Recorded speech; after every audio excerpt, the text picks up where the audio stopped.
그런데 제자 되는 거 쉽지 않습니다. 제자 되는 거 우리가 정말 내 모든 자아가 십자가에 못 박히고 이제는 정말 내가 없어야지 정말 제자가 될 수 있죠. 그렇지 않으면은 역시 제자라고 열심히 수고하고 애쓰다가도 또 내가 살아 있으면은 하나님 앞에서 아름다운 모습을 보이지도 못할 수 있는 것이 우리 인간들의 연약함이 있죠. 하지만 우리는 하나님의 말씀 위에서 하나님 주님만 바라보고 나아가는 우리가 되기 원합니다.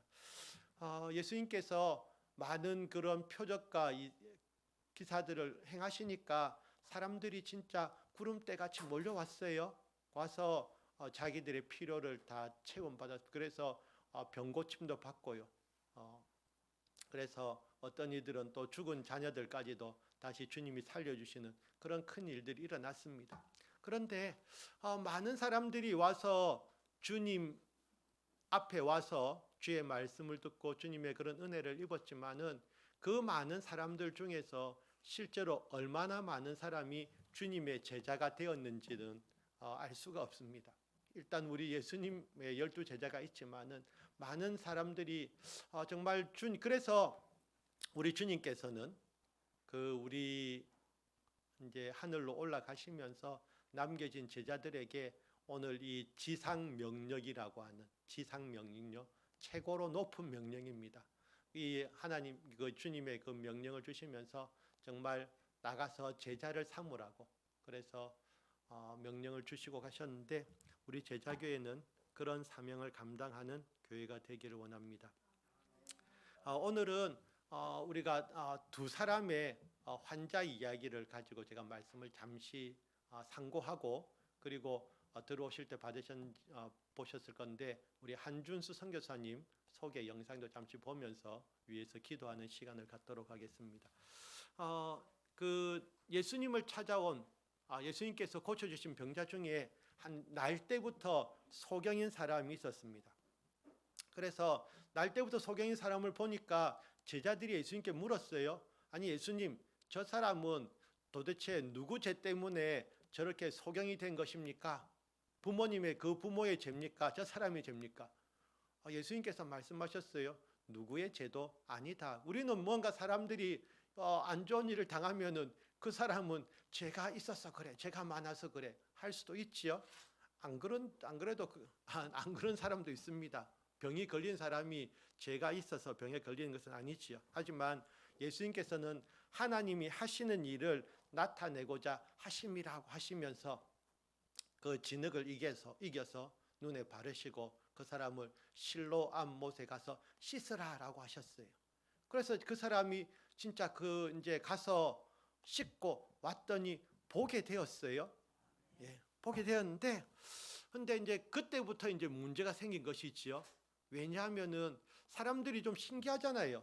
어떤 사람이 자기들이 분명히 구걸하던 그런 소경이었는데 이 사람이 눈을 뜨고 나니까 사람이 늘 눈 감은 모습만 보고 있다가 눈 뜬 모습을 보니까 이 사람이 맞나 헷갈리잖아요. 우리가 학생들도 한 3년 마스크 쓴 모습 보고 나면은 이 마스크를 벗으면 더 못 알아봅니다. 그래서 이 사람이 도대체 누군지 그래서 진짜 못 알아보는데요. 그래서 사람들이 이 사람이 그 소경으로 있던 그래서 구걸하고 있던 그 사람이 맞냐라고 하니까 자기가 맞다 그랬어요. 자기가 맞다 그러니까 신기하잖아요. 네 어떻게 그래서 보게 됐냐? 그러니까 이 사람이 이야기합니다. 뭐라고 이야기했냐면 이렇게 묻죠.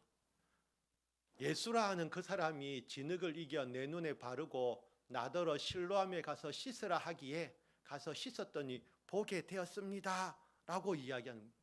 그런데 또 사람들 사이에서 문제가 일어났어요. 왜냐하면은 예수님께서 병자들을 주로 또 언제 많이 고쳐주셨냐 하면은 안식일 날 고쳐주셨어요. 오전에 말씀 들으셨습니다. 구약의 사람들은 안식일을 어기면은 죽이라고까지 하는 그런 상황인데 그래서 아무 일도 하지 말라고 하는 상황인데 예수님은 안식일마다 병자들을 고쳐주셨어요. 그러니까 또 이제 사람들 사이에 이제 막 논란이 일어나겠지요.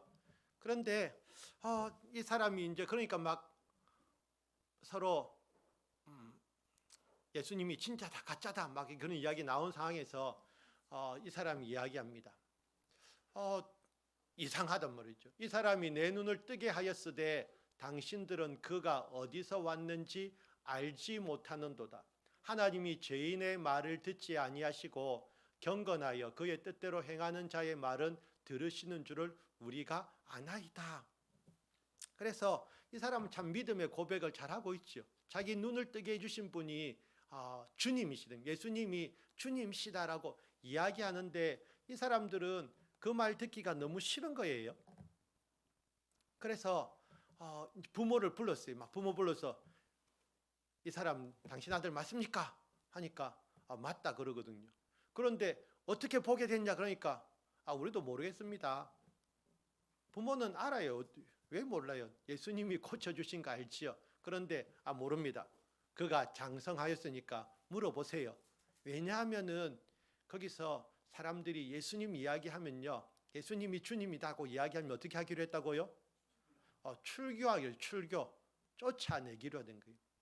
그래서 출교란 말은 그 유대인 공동체에서 쫓아낸다는 말입니다. 그래서 종교생활 금지, 매매 행위 금지. 그래서 그냥 니는 더 이상 유대인이 아니고 이방인이야. 그러니까 니 혼자 살든지 죽든지 알아서 해 하고 쫓아내는 것이 출교입니다. 그렇게 해서 유대인들이 출교하기로 딱 결정을 내렸기 때문에 부모가 그 사실을 알기에 예수님이 자기 아들을 고쳐주셨다는 말을 할 수가 없는 것이지요. 그런데 이 사람은 꿋꿋하게 자기의 뜻을 굽히지 않습니다. 그 눈을 뜬 사람은 예수님이 고쳐주셨고 그래서 자기는 예수님을 믿는다고 이야기하는 것이지요. 결과 어떻게 되겠습니까? 쫓겨났어요. 그래서 예수님 믿는다는 이유로 그 사람은 쫓겨났어요. 그랬을 때 예수님이 그 사람을 만나 주셨습니다. 그래서 예수님께서 그를 만나서 이르시되 내가 인자를 믿느냐? 대답하되 주여 그가 누구시오니까 내가 믿고자 하느니. 이 사람은 눈을 뜨고 난 뒤에는 예수님을 못 봤던 거죠. 예수님께서 눈을 뜨게 해주신 건 알았는데 못 봤어요. 그래서 예수께서 이르시되 내가 그를 보았거니와 지금 너와 말하는 자가 그이니라 하니까 이르되 주여 내가 믿나이다 하고 절하는지라. 이 사람은 예수님께서 자기의 그 눈을 뜨게 해주셨을 때에 예수님께서 주님이란 사실을 알았고 그랬을 때에 자기가 예수님을 주님이라고 고백함 인정하면은 출교 당할 수 있는 그 사실도 알았지만은 끝까지 이 사람은 자기의 믿음을 포기하지 않았던 것이지요. 그러니까 제자가 되는 데는 이 사람이 나중에 제자가 되었는지 안 되는지 또 그것도 정확하게 모르겠지만은 이런 희생도 따르는 것이죠. 제자가 되는 일이 무조건 좋은 일만 있으면은 물론 있어는 보이죠. 우리는 예수님의 제자야. 우리는 예수님의 제자야라고 하면 있어 보이긴 한 예수님께서 말씀하셨잖아요. 또 무리에게 이르시되 아무든지 나를 따라오려거든 자기를 부인하고 자기 십자가를 지고 날마다 나를 쫓을 것이니라고 말씀하셨거든요. 십자가를 지고 예수님을 따르는 삶이 제자의 길입니다. 그래서 우리는 예수님을 왜 따릅니까? 많은 사람들은 예수님께로 나오면은 병 고침을 받는데 예수님을 나오면은 부자가 된대. 복을 받아서. 하지만 예수님과 더 깊은 관계에 있는 진짜 제자들은 예수님을 위해서 자기 십자가를 지고 예수님을 따르는 자들인 제자가 되는 것입니다. 또 다른 환자 이야기를 한 사람 하도록 하겠습니다. 이 사람은 여러분들도 역시 다 잘 알고 있는 환자입니다. 누구냐면은 그 예루살렘 그 양문 곁에 있는 베데스다라는 못이 있었지요. 그곳에서 38년째 누워 있던 환자였습니다. 그 사람을 예수님께서 찾아가셔서 고쳐 주셨습니다. 그래서 그 사람이 아무것도 잘한 거 없지만 예수님께서 38년이나 누워 있는 그 사람 보니까 예수님이 마음이 아프잖아요. 그래서 고쳐 주셨어요. 그래서 고쳐 주시면서 예수님께서 한마디 하셨어요. 뭐라고 하냐면 네 자리 들고 걸어가라. 그러니까 이 사람이 예수님께서 고쳐 주시면서 자리 들고 걸어가라 그러니까 또 들고 떨레떨레 걸어갔어요. 걸어가는데 유대인들이 세웁니다. 여보시오. 왜 세웠겠습니까? 지금 안식일인데 지금 짐을 들고 어디를 걸어갑니까? 안식일을 지금 어기고 있다는 것이지요. 아까도 이야기했지만은 구약의 사람들은 안식을 어기면 돌로 쳐 죽이기까지 한다고 하라 그랬는데 이 사람들이 안식일인데 도대체 어디 하니까 이 사람이 뜨끔했어요. 그래서 자기는 아무 생각 없었죠. 일단 자기는 38년이나 누워 있다가 고침 받아서 기쁘게 들고 가시오 하니까 들고 아무 생각 없었어요. 들고 가고 있는데 그 사람들이 야 지금 안식일인데 그걸 왜 들고 가? 하니까 나를 고쳐준 사람이 시켜서 그랬습니다라고 일단은 이야기하는 거지요. 유대인들이 병나은 사람에게 이르되 안식일인데 내가 자리를 들고 가는 것이 옳지 아니하니라 대답하되 나를 낫게 한 그가 자리를 들고 걸어가라 하더라 하니 그들이 묻되 너에게 자리를 들고 걸어가라 한 사람이 누구냐 하되 고침을 받은 사람은 그가 누구인지 알지 못하니 이는 거기 사람이 많음으로 예수께서 이미 피하셨습니다. 예수님께서 딱 고쳐주시고 피하셨어요. 그래서 이 사람은 지금 고침을 받은 사람은 사실은 순간적으로 좀 위기에 처했거든요. 자기가 안식일을 범한 죄를 사람들에게 정죄당하고 있기 때문에 그것을 예수님께 핑계를 대야 되는데 예수님이 보이지 않으니까 할 말이 없잖아요. 그런데 예수님께서 나중에 이 말씀하십니다. 그 후에 예수께서 성전에서 그 사람을 만나 이르시되 보라 내가 나았으니 더 심한 것이 생기지 않게 다시는 죄를 범하지 말라. 그랬으면 이 사람이 예수님 고맙습니다 하고 갔으면 되는데 이 사람이 지금 뭐 하지요? 그 사람이 유대인들에게 가서 자기를 고친 이는 예수라 하니라. 자기는 지금 사람들에게 찍혔어요. 자기가 안식일을 어긴다고. 그래서 네 도대체 왜 안식을 어기냐니까 저를 고쳐준 사람 때문입니다 했는데 이름을 말하려고 하니까 이름을 몰랐거든요. 근데 이제 알게 됐어요. 그러니까 이 사람은 어떡하지요? 유대인들을 찾아가서 예수님이 고쳐주셨어요. 이것은 자랑하는 것이 아니고 지금 고발하는 것입니다. 예수님이 안식일을 어기게 만들어서 자기가 어쩔 수 없이 안식일을 처음에 병 고침 받을 때에는 기뻤거든요. 감사했지만은 자기가 그 안식일을 그것으로 인해서 사람들에게 정죄당하다 보니까 이 사람은 예수님께 고침 받은 것에 대한 감사는 지금 날아가 버리고 없어요. 그래서 어떻게 하든지 나의 이 위기 상황을 모면해야 되니까 예수님이 안식일을 어기게 만들었다라고 이야기하고 있죠. 물론 실제로 이 사건 이후로 안식일에 예수님께서 일하시니까 사람들이 더 박해를 시작했어요. 그런 일이 벌어지는데 그렇지요. 그래서 우리가 병고침을 받으면은 금방 우리가 병고침 받으면은 막 그 순간에는 진짜 감사하고 우리의 믿음이 막 커지는 것 같지요. 하지만 그 상황이 또 돌아서고 나면은 금방 우리의 믿음은 원위치가 됩니다. 그것이 문제죠. 그래서 우리가 막 이런 표적과 기사를 너무 쫓아다닐 필요는 없다는 것이죠. 우리가 그 표적과 기사를 통해서 예수님이 그리스도이심을, 우리의 주이심을 알게 되고 인정했으면 그 믿음을 가지고 살아가야 되는데 많은 사람들이 그 믿음 대신에 또 다른 표적을 원하고요.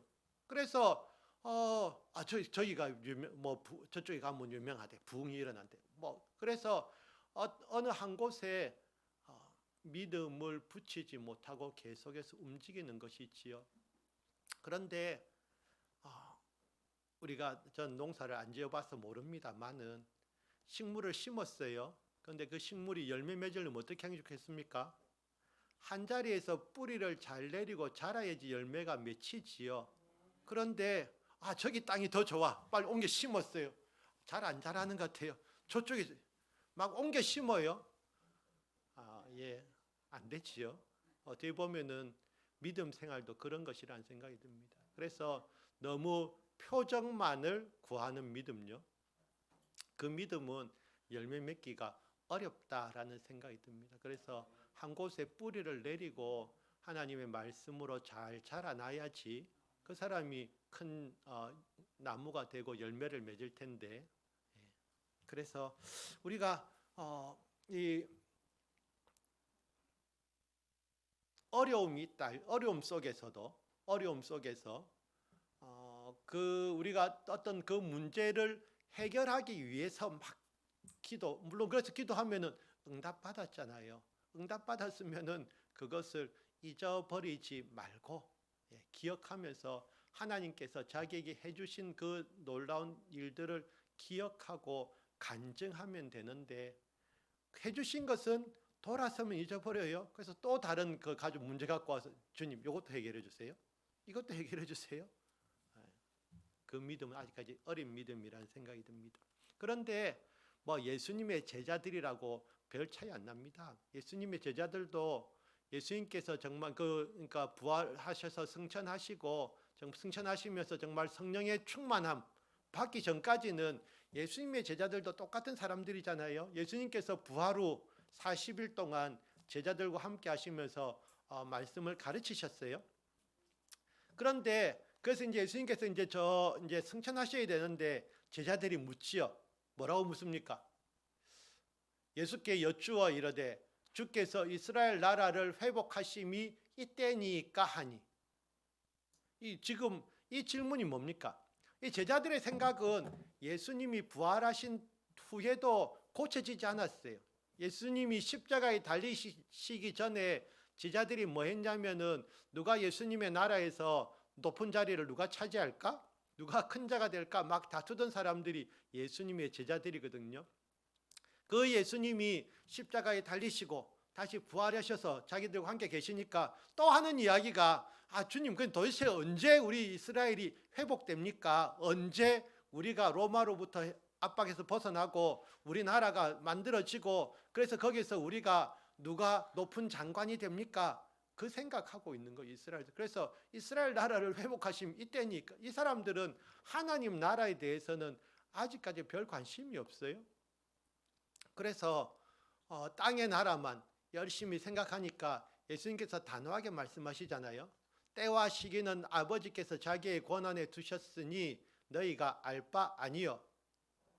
알 바 아니다. 너 신경 쓰지도 마라. 그걸 왜 신경 쓰니 너희가. 그것은 이야기하시죠. 그러면서 예수님은 또 제자들이 전혀 생각하지 않았던 이야기를 하십니다. 오직 성령이 너희에게 임하시면 너희가 권능을 받고 예루살렘과 온 유대와 사마리아와 땅 끝까지 이르러 내 증인이 되리라 하시니라. 예수님께서 원하시는 제자들의 삶은 예수님의 증인이 되는 것이죠. 그래서 예수님 3년 동안 예수님 따라다니면서 보고 들었던 것, 그리고 예수님께서 십자가에 달리시고 죽으신 후에 다시 부활하신 그 사실, 자기들이 보고 들었던 이 직접 경험한 사실들을 말하는 사람이 되라고, 자기가 만난 예수님이 어떤 분이신가를 말하는 사람이 되라고, 증인이 되라고 말씀하시고 계시잖아요. 예수님께서는 그것을 제자들에게 요구하시는데 제자들은 언제 됩니까? 언제 이스라엘 나라가 회복됩니까? 라고 이야기하는 거예요. 그래서 예수님께서 이 말씀하셨어요. 사도와 함께 모이사 그들에게 분부하여 이르시되 예루살렘을 떠나지 말고 내게서 들은 바 아버지께서 약속하신 것을 기다리라. 요한은 물로 침례를 베풀었으나 너희는 몇 날이 못되어 성령으로 침례를 받으리라 하셨느니라. 그래서 모여서 기도하면서 하나님께서 보내주시는 또 다른 보혜사 성령님을 기다리라고 이야기하셨잖아요.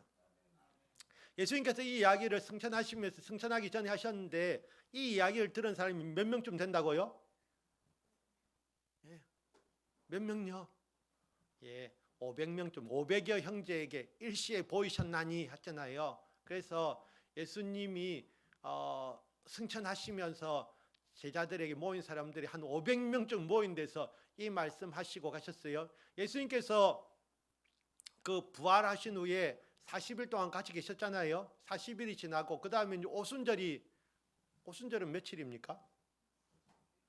오순절은 50일입니다. 그렇죠? 오순, 우리 또 순이 열입니다. 그래서 오순절이 50일인데 성령께서는 오순절 날 내려오셨잖아요. 한 10일, 10여 일 정도 된다고 볼 수 있는데, 그런데 우리 마가의 다락방에 모인 제자의 수는 몇 명이라고요? 120명이잖아요. 열흘 기도하는 사이에 380명 집에 갔어요. 그 사람들이 어떤 사람들입니까? 예수님이 승천하시는 모습을 직접 봤던 사람들이에요. 그 사람들이 예수님이 야, 딴 데 가지 말고 모여서 기도해 하고 예수님 가셨는데 그 말씀 들은 사람들이 열흘 되니까 120명으로 줄었어요. 그게 우리 인간의 연약함이지요. 우리가 지난 사순절 특별 저녁 기도회로 40일 정도 모였어요. 우리가 이야기하겠죠. 아니 40일이나 모였으면은 이제 뭔가 하나님의 역사가 일어나야 되는 거 아닙니까? 네? 내가 40일이나 열심히 기도했는데, 근데 목사님은 거기다 플러스 하셔서 부활절 후 40일 기도를 또 하라고 하시면은 도대체 뭡니까? 우리 기도하다가 끝나는 겁니까? 그게 이제 우리의 마음이지요. 그 인간적인. 그런데 그 유명한 사람도 있잖아요. 그 누굽니까? 성 프란체스코 모르겠다. 보면은 그 사람의 기도는, 그 사람에 대한 기도는 그 어머니가 죽고 난 뒤에 어머니가 평생 기도했어요. 우리 아들 좀 잘 되게 해주세요. 평생 기도했는데 그 어머니 살아계실 때 안 이루어지고 죽고 난 뒤에 이루어졌어요. 그런데 우리는 한 80일 기도한다니까 지금 벌써 이제 긴장되잖아요. 40일도 길었는데 또 40일. 그 40일 뒤에 또 뭐라고 말씀하실까? 그냥 우리 그냥 풀로 1년 365일 계속 기도합시다. 혹시 다른 교회도 은혜로운 교회는 없을까? 그게 우리의 인간적인 마음입니다. 그런데